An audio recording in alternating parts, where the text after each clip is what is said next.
Hey, what's going on, No Nation? It's your boy CJ Wilson with the Roll Up Network, here to give you some tidbits with this big official visit recruiting weekend, transfer portal, and high school combined. But before we get into that, make sure you guys like this video and subscribe to our channel. Again, like this video and subscribe to our channel. It does a world of favors for us in regards to getting our product to the right people that want to get all this FSU news, right? So again, like this video and subscribe to the channel. I want to take a second out of your time. All right, let's go ahead and jump into it. Huge official visit weekend for FSU. The first thing I want to address is Jaheim Bell, the 6'3", 230-pound transfer tight end from South Carolina. The Gamecocks, he recently entered the transfer portal. There's a lot of smoke about him possibly entering the transfer portal prior to doing it and FSU pursuing. Well, lo and behold, he entered the portal and FSU is full force after him. There's been a lot of smoke in regards to his recruitment. Mike Norvell did an in-home visit with him as well up in South Carolina. So he's supposed to be on campus this weekend for an official visit from Lake City, Florida, which is a couple hours down the road, but played his high school football for Valdosta. And it's crazy, right? In regards to the connections, his high school quarterback was Tate Rodemaker, of course, the quarterback that's currently on FSU roster at the time. Just going back to his recruitment back in high school a little bit, FSU entertained him at that point in time, but didn't pursue fully because at that point he was strictly a receiver. Long story short, goes to a tight end at South Carolina, makes all kind of players for them. Over the last couple of years, he had over 1,000 all-purpose yards and 10 touchdowns. Just a dynamic player, man. A matchup problem, athleticism. He's the type of tight end that FSU hasn't had in a long time in regards to, not necessarily a long time. Hell, I can't remember the last time FSU had a tight end with this type of athleticism and just wiggling the stuff he does on the field. So bring him in on an official visit. It will be very big for us to kind of lock down this recruitment. I do think things are going well for FSU in this recruitment. A lot of stuff is trending in regards to the direction of FSU. Ties, close to proximity to home, and just how explosive the offense is, and also coming to a winning program, right? It's been a long time since FSU's been on this side of things in regards to transfer. It's been a destination spot for transfers, right? So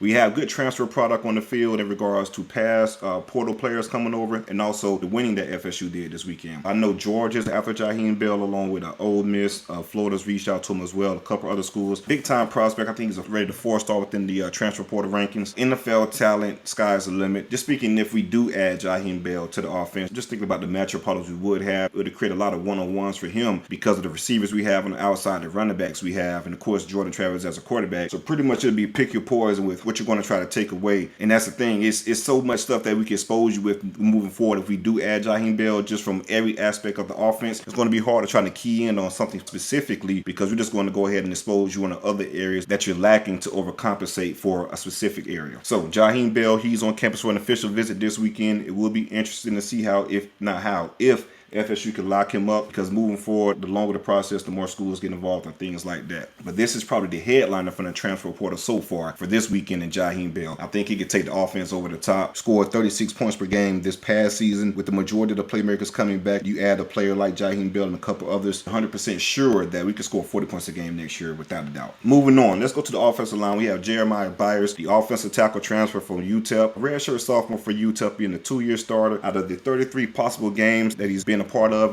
during his time at UTEP, he started 30 of those games. His freshman year, he was honorable mention all-conference. This past year, he was first team all-conference. Really good player, 81% PFF grade this past season. Will be a good pickup for us in regards to the offensive line room if it holds tight. You know, Alex Atkins has been pretty aggressive on the recruiting trail with Jeremiah Byers, so to get him on campus for this weekend is pretty big. I know a lot of other big-time schools are involved with him. For example, Oklahoma has recently offered. He's one of the big-time players in the transfer portal. I believe he's rated the #1 offensive tackle, if I'm not mistaken. So to get him on campus is also key for this weekend. Just to let Alex Atkins do what Alex Atkins do, right? That's recruit. Build these relationships, build impressions with these kids. We'll see if it can carry over. But I do believe FSU is currently in a good spot with Jeremiah. We'll see how things plays out going forward with him. Kyle Morlock. Speaking of tight ends, we talk about Jaheim Bell. Kyle Morlock, this guy's recruitment is blowing up as well. Come from a D2 school into the transfer portal in mid-November. In a couple days, not necessarily a couple days, a couple hours after he hit the portal, his recruitment just took off, right? Auburn, West Virginia, Wisconsin, Tennessee, LSU, others have offered. He did make it to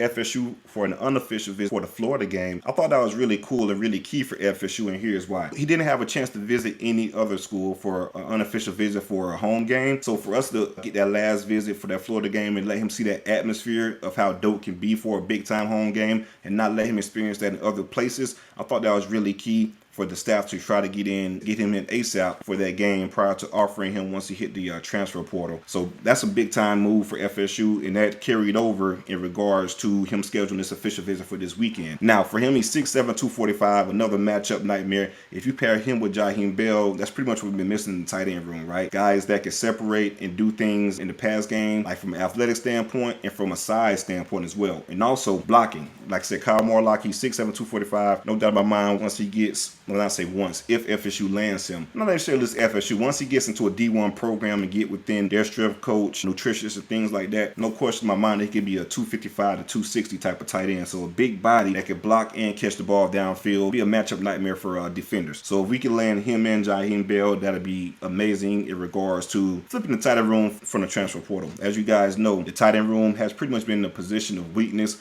for FSU for the last, I guess, couple years or so. I know Marquise Douglas did step up big time for us this year, but losing Cam McDonald does hurt. So adding these two guys would be key for FSU within the tight end room, and also just completing the offense and making it self-sufficient all around from every aspect: running backs, tight ends, receiver, and of course the quarterback, right? Jordan Travis. So let's move on. One more transfer. This is an interesting one that I want to talk about. Devonte Brown, multi-year starter for UCF, cornerback that is. He had 90 tackles, 3 interceptions, and 18 pass breakups within the last 3 years. Big corner, he's around 6'2". Randy Shannon did recruit him because you guys know Randy Shannon was a defensive coordinator at UCF at the time. He was also teammates with Tatum Bethune, starting linebacker for FSU that transferred from UCF last year. This is an interesting recruitment because there's some family ties that could tie into FSU favor within this recruitment. I know his brother, Devonte Brown, is another cornerback that FSU is recruiting within the high school ranks. 4-star cornerback out of American Heritage. He recently revealed the top 4 of FSU, Clemson, Alabama, and Miami. A lot of people recently believe that Alabama and Miami are the 2 teams out front, with Miami possibly leading. I know their father also played at his alumni University of Miami, played at Miami, went on to the NFL. It's some ties to Miami, of course, due to their father playing at Miami. But if FSU could reel in Devonte Brown, it'd be interesting to see if that dynamic changes the recruitment of Devonte Brown and swing things within FSU favor in regards to playing with his big brother on the same college team. So that'd be something to look out for. And even if, not even including Damari, just Devonte himself, I don't want to make it seem like FSU is taking one in order to get the other. That's not the case at all. Devonte Brown is a really good corner, good size, something FSU is lacking in regards to depth at the cornerback position. So he'll be a good take regardless if his brother comes with him or not. But again, if his brother does end up following him, that'll just be icing on the cake. But again, Devonte Brown is a really good player. I think it'd be good for FSU. Just want to throw that little tidbit out in regards to the connection to Damari also. All right, let's move on to a couple of high school players. We're going to touch on Ruben Bain, 4-star defensive lineman out of Miami Central. He's been a long time Miami lean since the summer, to be honest with you. I know he has family relationships to Miami. Down there has been multiple unofficial visits to Miami. But FSU has been chipping away at this recruitment, having him on campus for a couple of games, and also going away games that other schools had him for visits. He was able to see FSU play in those games. I know he was at the Louisville game when FSU played. I had raving reviews about how FSU made that comeback win against Louisville with Jordan Travis going out and Tate Rodemaker being quarterback for that game. And also the Miami game, seeing a dominating performance by FSU against a team that's perceived to be his leader. So we'll see how this official visit weekend plays out. He did schedule a commitment for December 16th with his next Friday. And just something to note in regards to that commitment that we should pay attention to. He's also scheduled to official visit Miami that weekend. So in my opinion, I feel like Miami's the team to beat for his commitment. If I had to put a gun on my head right now or a crystal ball or anything like that, I would say Miami currently. But again, we know how these official visits shake out in regards to FSU or just schools in general. Once you take these official visits, anything can happen, thoughts can change, things like that. But I don't want you FSU fans to get too optimistic on Ruben Bain. At this point in time, I do think Miami will be the landing spot for him. But again, dynamic player, sack artist machine. I know people are kind of concerned, size-wise. Is he a defensive tackle, defensive end, kind of tweener? But again, the tape doesn't lie, man. He's a productive player, sacks after sacks, he had over 20 sacks. So he's just one of those type of guys. He reminds me of Kiera Thomas, defensive end we had a couple years ago, transferred from South Carolina, ended up being second team all ACC. Shout out to Coach Patman. He's been producing some really good defensive ends at FSU. But it reminds me of Kiera Thomas in regards to his stature and things like that. And also, both of those guys played at Miami Central, so there's a connection there. But yeah, watch out for Ruben Bain this weekend for an official visit. But again, we'll see how that plays out. But at this time, I would say Miami is the team to beat for his commitment. All right.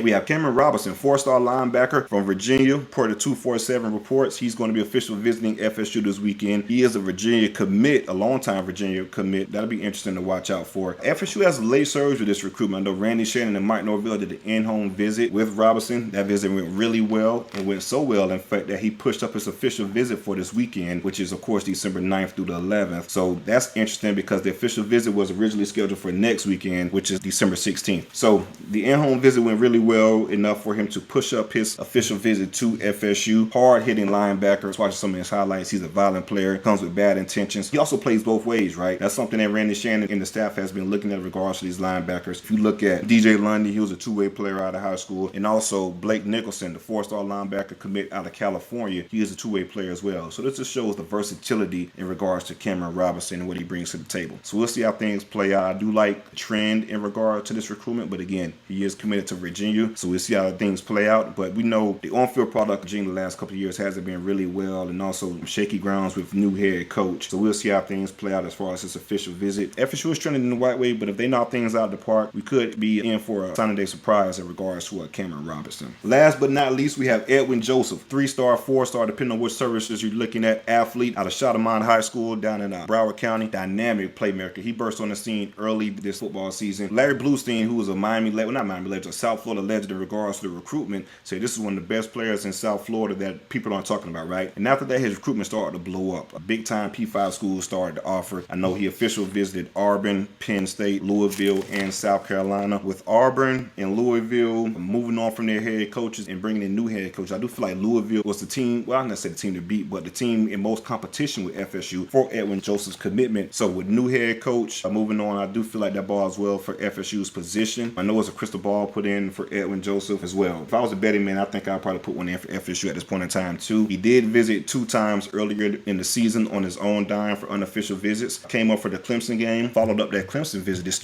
with the visit to the Georgia Tech game with Jaheim Williams. And Jaheim Williams has been a guy that's been spearheading this recruitment. He's been really active within Edwin Joseph. So that's something to watch out for, their relationship and how Jaheim has been recruiting him to FSU. So again, he does play this Thursday evening, which is 12/8/2022. And Chaminade is playing for the state championship game in Tallahassee, Florida. So right when that state championship game is concluded, he'll go ahead and start his official visit to FSU, and we'll go from there. It's going to be an interesting weekend for sure for FSU. But again, having Edwin Joseph, I think, is a dynamic playmaker, will ball well for FSU. We are currently recruiting him as a cornerback, so to bring him in and get his commitment and solidify that would be really good. FSU needs premium athletes at the DB position, cornerback position, something we've been accustomed to, something we've had for multiple years, year in and year out. That's why we call ourselves DBU, for the players we produce on the field, what they did in college at FSU, and of course what they did in the pros. And I feel like from an athletic standpoint, Edwin Joseph fits that bill. So it's a lot of exciting news for FSU. We'll see how things play out. We recently got the first transfer portal commitment of the offseason, and it was a big-time flip from Miami. Jared Jackson, 6'6", 300-pound defensive tackle from Tallahassee, from Havana, Florida. And of course, there's a lot of ties to the FSU staff. Corey Fuller, who was off-field with FSU right now, was his head coach for Gaston County. Joshua Farmer, who was FSU's current defensive tackle, was his teammate. So there's a lot of ties and things like that. And there was some family issues with his mother that he wanted to be closer to home as well. But he's back home, wants to be at FSU the entire time. Unfortunately, FSU was not able to offer him a scholarship last season once he hit the transfer portal. But things opened up and worked out perfectly this time. So it's good to have Jared Jackson